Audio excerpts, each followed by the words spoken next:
Hi guys, this is Prince of Nepal here, and this is going to be a in-depth guide on Sivir, the Battle Mistress. So, before I talk about Sivir, I wanted to talk a little bit about myself and why I'm qualified to teach you anything on this champion. I am a Diamond 5 AD carry main. I got here mainly playing AD carry, as you can see, and Sivir is the champion I have the highest total champion points on. I don't have mastery level 6 or 7. Haven't really got around to that, but I will, and I will make an update video. However, so as we can see, last season on Sivir, I had around an 80% win rate on her, and I really felt like I mastered this champion.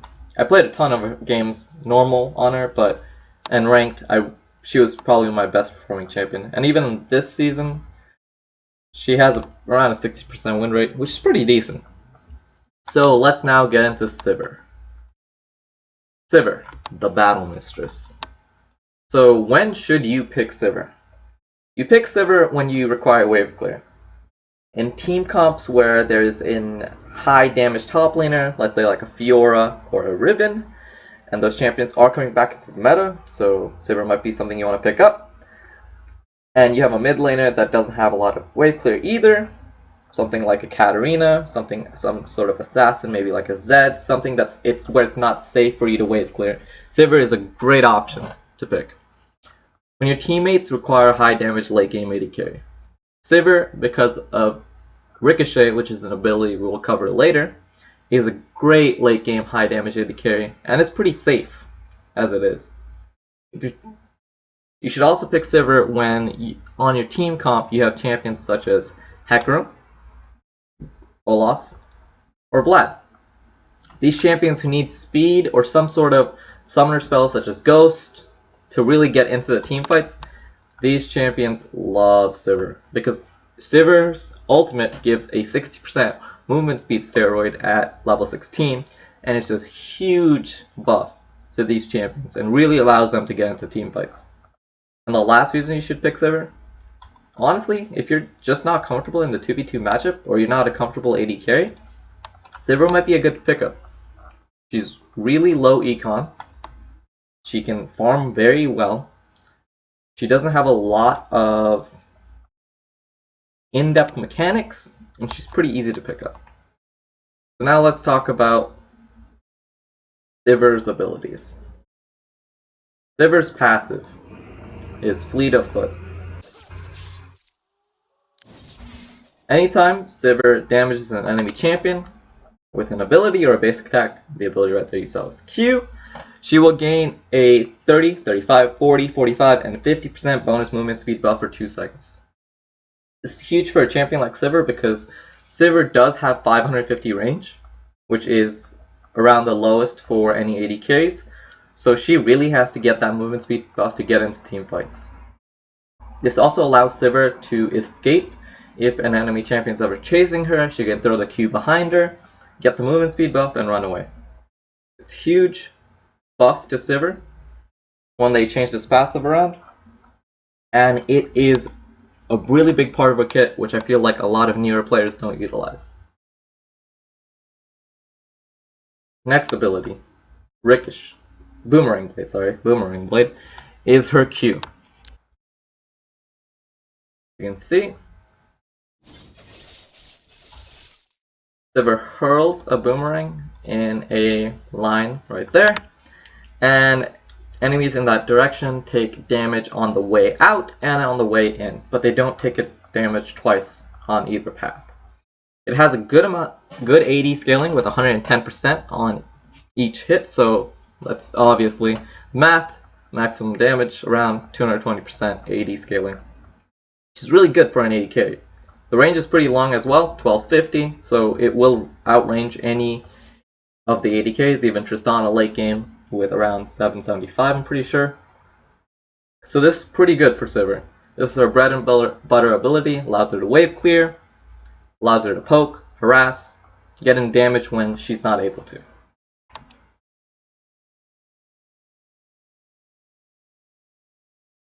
Next ability is Ricochet. As you can see,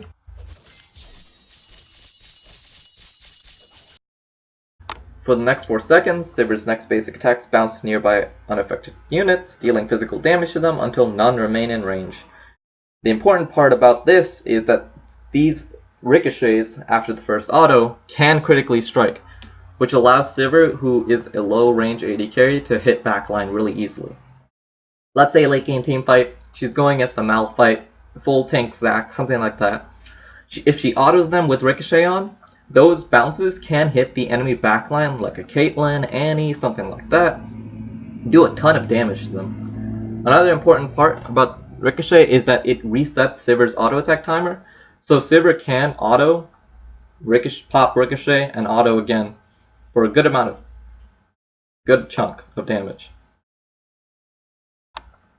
The video I want to show you on this mechanic is going to be Keith's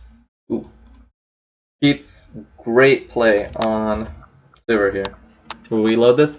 Right here, as you can see, Keith, as he flashes, autos, and then presses W to reset the auto, and it's a huge amount of damage, especially that the second auto can crit. Huge buff to Sivir when they made it so that her W ricochets could crit, and really necessary for a champion that was kind of falling out of the meta at that point. Sivir's next ability will be Spell Shield. This is, while it sounds cliche, is the ability that makes separates good Sivir players from great Sivir players. As you can see here, Sivir blocks the next ability used on her within 1.5 seconds of casting the spell, restoring mana upon a successful block. This can block a lot of things. A lot of things. Can't block basic attacks. However, it can block things like Yasuo's Q Tornado, as you can see, Karthus' ulti, Morgana bindings, Jhin W's. It can block a lot of CC and allow Sivir either to run away and just walk through all of the CC, or just run at a team with her on the hunt pop and just run at them and not even care about the CC that's coming in her way. Then we have Sivir's ultimate, On the Hunt. This is what makes Sivir, even if she is behind, a great late game AD carry. Sivir pops her ult and gains a 60% movement speed steroid for her and allied champions around her. There's also a passive where Sivir gains bonus attack speed whenever her ricochet is popped, which really allows Sivir to get those 3 ricochet autos off really quickly in team fights. But the big part is her ultimate.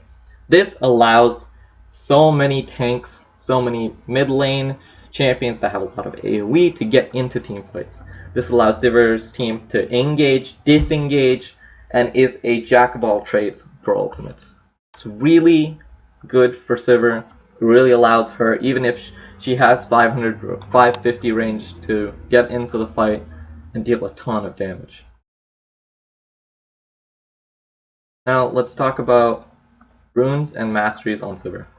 So for runes, you want to run standard 80 reds, magic resist glyphs, armor seals, attack speed quints. There's a variation where you can run 5 attack speed glyphs, which rounds you up to 16% attack speed. I don't feel it's necessary, but it is very good. And after you've gotten a couple of games on Sivir and you want to buy those attack speed glyphs, I would recommend it. It really feels good on the champion and is something that a lot of higher end AD carries do. For masteries, there is 2 versions. There is the Fervor of Battle version and there is the Warlord's Bloodlust. Personally, I recommend the Warlord's Bloodlust even if you are an experienced Sivir player. While the damage from Fervor is nice, the Warlord's Bloodlust really allows Sivir in team fights with the 550 range to be healing, life stealing. It allows her to sustain through lanes that are difficult for her, such as Caitlyn, Tristana, who really abuse Sivir's low range and mobility without her ulti.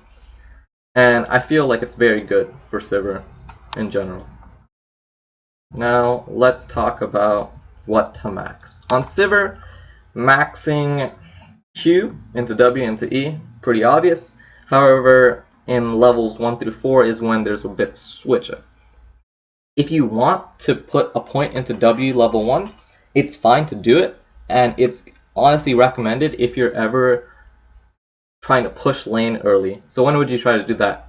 Let's say the enemy team does Gromp, but you and your support have not done Gromp or Krugs, something like that. You want to get the shove in early so that you don't have a level disparity when they hit 2 minions and get level 2 and try to cheese you into first blood. It makes it so that Sivir can really push in the wave and get that level 2 after 9 creeps really quickly. Next, level 2, you just put the point into whatever you did in max level 1. And then level 3, you can either put a point into Spell Shield if you are low on mana, you're getting hit by a bunch of bindings. If you're playing against a Blitzcrank, it's very recommended to put a point even in level 2 if you want. But Spell Shield, jack of all trades, allows you to block a lot of skill shots, gives you mana to sustain through the lane. Level 4, if you didn't put points Spell Shield at level 3, put a point. Not, just start maxing Q. Next, we will talk about items. A zillion items for Sivir. Not really. First item is going to be Essence Reaver. That's just standard. Allows Sivir to get CDR for her ultimate, which is game changing. It allows her to get crit chance, mana back when she crits, which she will crit a lot because of her ricochets. Second item, however, there is an option that's not listed here, which is Essence Reaver into IE, which is beneficial in certain scenarios. So when should you build PD over Static Shift, Rapid Fire Cannon, or even IE? PD is really good if you are against champions that are really trying to dive you. A Gnar is pretty good. Riven, any champion that's really trying to get into your face, PD allows you to save yourself and kite away from them due to the 12% damage reduction passive on PD. Once you get Rapid Fire Cannon, against teams that have a lot of siege and poke, Nidalees are very good. Xerath, pretty good. Something that basically doesn't allow Sivir to get into range to auto. Then Rapid Fire Cannon honestly is a pretty good pickup. Static Shiv, I don't think it's that great. It gives Sivir more wave clear, which is nice, but she does have enough wave clear without it, so I don't think it's necessary. But if you really need the wave clear and you're just getting waves shoved into your tower and you want to get those waves out of there, then Static Shiv honestly allows Sivir to wave clear with just a W auto. It's pretty good. Late game, you want your build to look something like that. Essence Reaver, Berserker Greaves, whatever Zeal item, IE, Bloodthirster, and Last Whisper. The Last Whisper upgrade. So talking about the IE, when should you go Essence Reaver into IE? I think that's a good build path if the enemy has no armor. If the enemy has no huge tanks, if the enemy doesn't have really a fed diver like a Riven or a LeBlanc, then IE is a pretty good pickup because it boosts your damage by a crap ton. Like, we honestly pretty early into the game, around mid game. And it's a pretty good pickup if the enemy team is just pretty squishy. Other items that are situational, obviously GA, great late game item, allows Sivir to not die in teamfights if she ever gets out of position. Maw of Malmortius if the enemy team has a really fed LeBlanc, has a really fed AP damage that you just trying to get through. Merksem is very good if you're going against a Lysandra, something that can really lock you down. It's a targeted lockdown that you just can't avoid.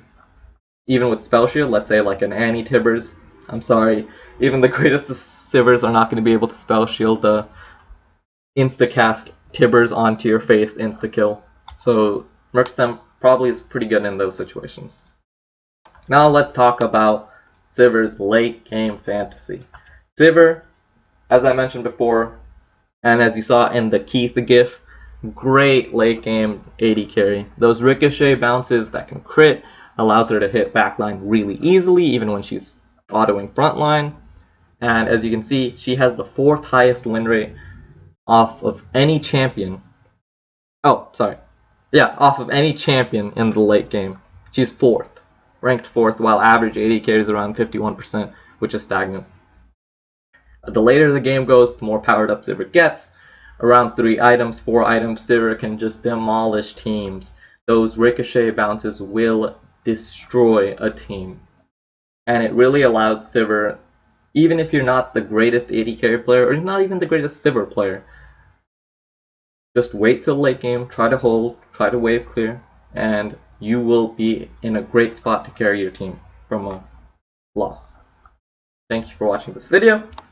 If you liked, please put a like down below. If you want to subscribe, that'd be great. If you don't, that's great as well. Put any comments in the comment section down below on what other videos I should do. If you have any tips for any other new players that might be watching this video. If you want to tell me that I'm ugly, that's great too. It's fantastic. And this has been Prince of Nepal, and I will catch you guys in the next in-depth dive into AD carries. See ya!